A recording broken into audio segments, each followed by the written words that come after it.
बातें अर्ज करूंगा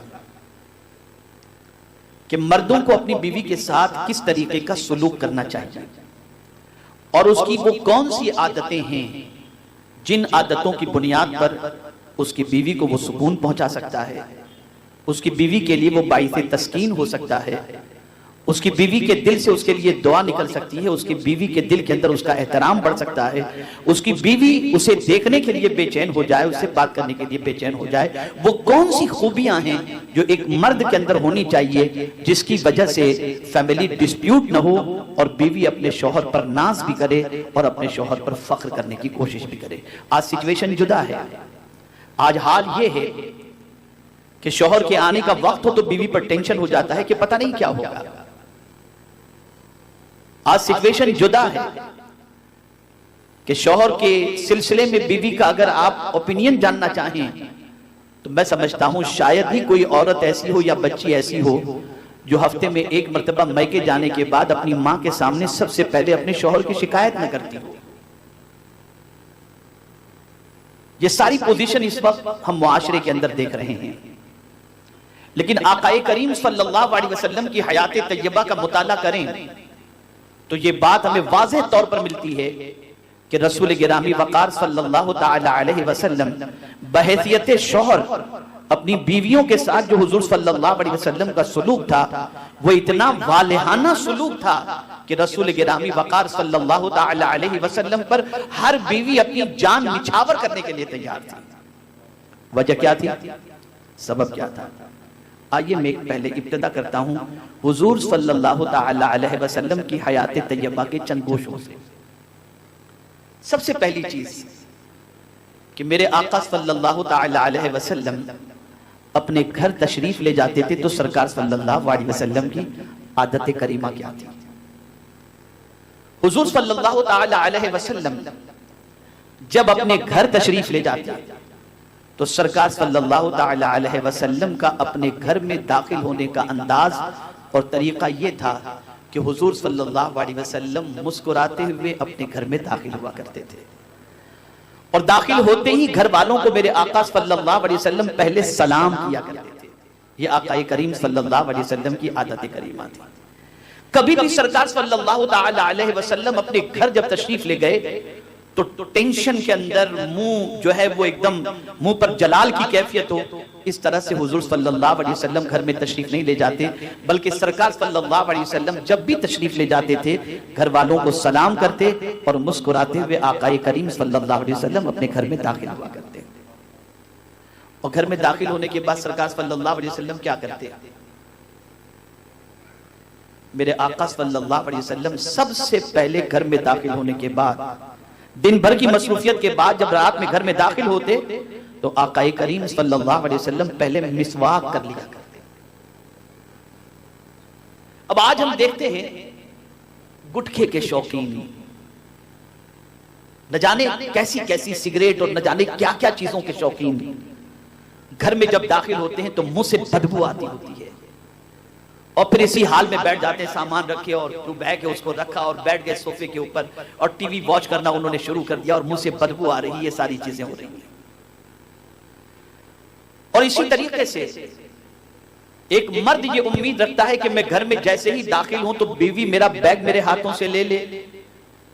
बीवी फौरन मुझे चाय पेश करे, बीवी मुझे फौरन पानी पेश करे। ये एक थिंकिंग होती है, एक सोच होती है, बल्कि अगर मैं ये कहूं तो गलत ना होगा, एक किस्म की उम्मीद और डिमांड होता है अपनी बीवी से कि मेरी बीवी ये सब कुछ करे। लेकिन उम्मुल मुमिनीन हजरत आयशा सिद्दीका रदियल्लाहु ताला अन्हा से पूछा गया कि आकाए करीम सल्लल्लाहु ताला अलैहि वसल्लम जब घर में दाखिल होते तो सरकार सल्लल्लाहु अलैहि वसल्लम की आदत करीमा क्या थी? तो फरमाती हैं कि हुजूर सल्लल्लाहु अलैहि वसल्लम घर में जब एंटर होते तो हाकिमाना अंदाज से गुफ्तगू नहीं फरमाते थे, ऑर्डर नहीं करते थे, बल्कि सरकार अपना काम खुद अपने हाथों से अंजाम दे दिया करते थे। अब आप मुझे बताएं कि बीवी किसी काम में मसरूफ है, आप एंटर हुए, उसके हाथ किसी काम की वजह से गंदे हैं, वो आपको पानी पेश न कर सकी, आपको चाय का न पूछ सकी बिल फर्ज, इसको आप बहाना बनाकर घर में कयामत खड़ी कर दें तो यह आपकी लाइल्मी है और सरकार सल्लल्लाहु अलैहि वसल्लम की सुन्नत से अदम वाकिफियत है। और कभी कभी तो ऐसा होता है कि ये अंदाज इख्तियार करने की वजह से तलाक तक की नौबत पहुंच जाती है और शौहर अपनी बीवी से कहता है तुम्हारे माँ बाप ने तुम्हें तमीज सिखाई ही नहीं है कि शौहर का वेलकम कैसे करना चाहिए। तो सबसे पहले मर्द की रिस्पॉन्सिबिलिटी यह है कि वो जब अपने घर में एंटर करे तो उसके चेहरे पर मुस्कुराहट हो, घर वालों को सलाम करे और फौरन फ्रेश होने की कोशिश करे, ब्रश करे, मिसवाक करे, शावर ले, ड्रेस चेंज करे और फिर उसके बाद आराम से बैठे और अपनी बीवी से गुफ्तगू करनी है तो वो गुफ्तगू करे, चाय खाना नाश्ता जो करना है वो कर सकता है। लेकिन अब आप मुझे बताएं, एक मर्द की तो ये उम्मीद होती है कि मैं घर पहुंचूं तो मेरी बीवी मेकअप करके बैठी हो, ये करके बैठी हो, और जनाब आप जब तशरीफ लाएं तो आपके मुंह से बदबू आती है तो बीवी आपके करीब बैठना कहां से पसंद करेगी? आप ये क्यों भूल जाते हैं कि जिस तरह से आपके सीने में दिल है उसके भी सीने में दिल है, जिस तरह से आप भी उससे कुछ उम्मीद रखते हैं वो भी आपसे कुछ उम्मीद रखती है। इसलिए पहला काम मर्द का यह है कि घर में दाखिल होते वक्त मुस्कुराते हुए दाखिल हो, फ्रेश हो, कपड़े चेंज करे और फिर उसके बाद अपनी बीवी से बैठ करके वो गुफ्तगू करे। मैं बीवियों के हवाले से क्या करना है मैं बाद में बताऊंगा, पहले मर्द के हवाले से मैं गुफ्तगू अर्ज कर दूं। दूसरी गलती जो मर्द की तरफ से होती है वो ये होती है कि वो अपनी बीवी को इग्नोर करता है, नजरअंदाज, कोई तवज्जो नहीं। आया, सामान रखा और सामान रखने के बाद, बैग रखने के बाद लग गया मोबाइल पर व्हाट्सएप करने और बातचीत करने और फोन पे लगा होगा, ये सारे काम में लग गया है। अब बीवी बेचारी इंतजार कर रही है कि मियाँ कब फ्री हो और उनसे मैं कुछ बच्चों के दुख सुख की बातें करूं या अपनी बातें करूं, लेकिन मियाँ को तो फुर्सत ही नहीं है दूसरी चीजों से। और नतीजा ये होता है कि बीवी को जो प्यार शोहर की तरफ से मिलना चाहिए वो प्यार शोहर की तरफ से नहीं मिलता। और बीवी को इग्नोर करने का नुकसान ये होता है कि जो बीवी कि दिल में अल्लाह अज़्ज़ व जल्ल ने अरमान रखे हैं उसके अरमान की जायज तकमील नहीं होती तो उसके कदम फिसल जाया करते हैं। तो दूसरा काम आप ये करें कि अपनी बीवी को इग्नोर न करें। घर में आप एंटर हुए, आप उस वक्त सारे काम को छोड़कर बीवी की खैरियत पूछें, कैसा दिन गुजरा ये पूछें, तबीयत कैसी है ये पूछें,